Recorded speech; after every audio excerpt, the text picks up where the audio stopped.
저도 오늘 남북 정상회담 특사단 방문에 대해서 말씀드리겠습니다.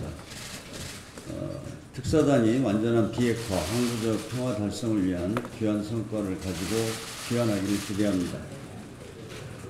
국회도 이번 정상회담을 계기로 남북관계 진전에 맞춰 보다 적극적인 역할을 찾아야 합니다.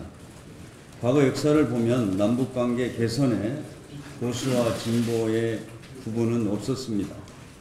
그러나 야당 일각은 여전히 비준 동의에 부정적입니다. 냉전적 사고에서 벗어나지 못한 것이라면 이제는 인식의 전환이 필요합니다.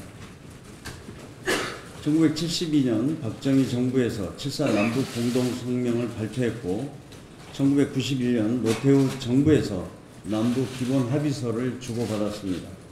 이런 기반 위에서 2000년 6.15 남북 공동선언, 2007년 14 남북 정상선언이 이어졌습니다. 과거 남북 합의들이 국회에서 법적 기반을 갖췄더라면 남북관계는 보다 안정적으로 이어졌을 것입니다. 이번만큼은 국회도 남북관계 개선에 제 역할을 해야 합니다. 판문점 선언을 법적, 제도적으로 뒷받침하라는 국회를 향한 국민들의 요구도 확고합니다. 그렇기 때문에 빠른 시일 내에 판문점 선언에 대한 기준에 국회에서 합의가 도출되기를 기대합니다. 그리고 여야가 남북 정상회담에 같이 갈 수 있도록 노력하겠습니다. 북한의 비핵화 의지를 의심만 하지 말고 남북 정상회담에서 직접 확인했으면 합니다.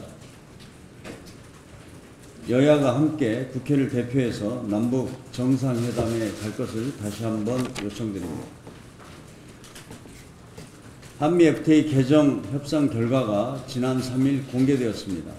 이번 개정안의 핵심 분야는 자동차입니다. 개정안에는 미국 측이 요구해왔던 몇몇 사항이 반영되었습니다. 한국산 픽업트럭 관세 철폐 시한을 20년 더 연장하고 미국산 자동차의 국내 수출 허용량을 2배로 늘리는 내용입니다. 국내 자동차 산업에 미치는 영향은 제한적일 것으로 예상됩니다.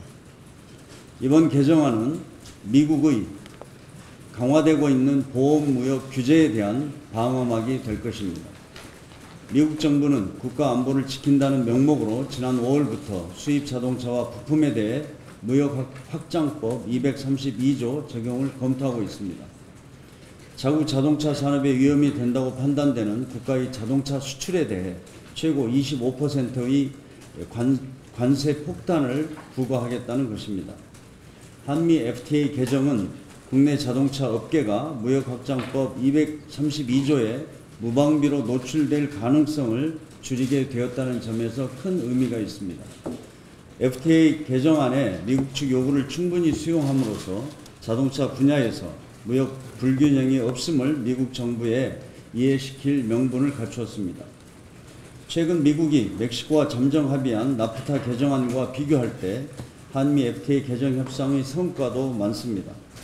멕시코는 자동차 부품 원산지 비중을 현재 62.5%에서 75%로 높여야 합니다. 멕시코에서 만든 자동차를 미국에 무관세로 수출하려면 부품 4개 가운데 3개를 미국, 캐나다, 멕시코산 부품을 써야 한다는 이야기입니다. 반면 우리는 미국산 부품 비중을 확대하라는 미국 정부 요구에 대해 현행 원산지 부품 비중인 35%를 그대로 유지하는 성과를 얻어냈습니다. 이번 한미 FTA 개정 결과로 미국 정부를 지속적으로 설득해 나가야 됩니다. 우리 자동차 업계가 미국 경제의 기여도가 높다는 점도 적극 알려야 됩니다. 이번에 한미 FTA 개정을 지렛대로 삼아 무엇보다 미국의 관세 폭탄 우려를 걷어내야 합니다. 지난 7월 여야 5당 원내대표가 통상외교에 나섰던 것처럼 국회도 통상 문제에 초당적으로 협력해 줄 것을 부탁드립니다. 이상입니다.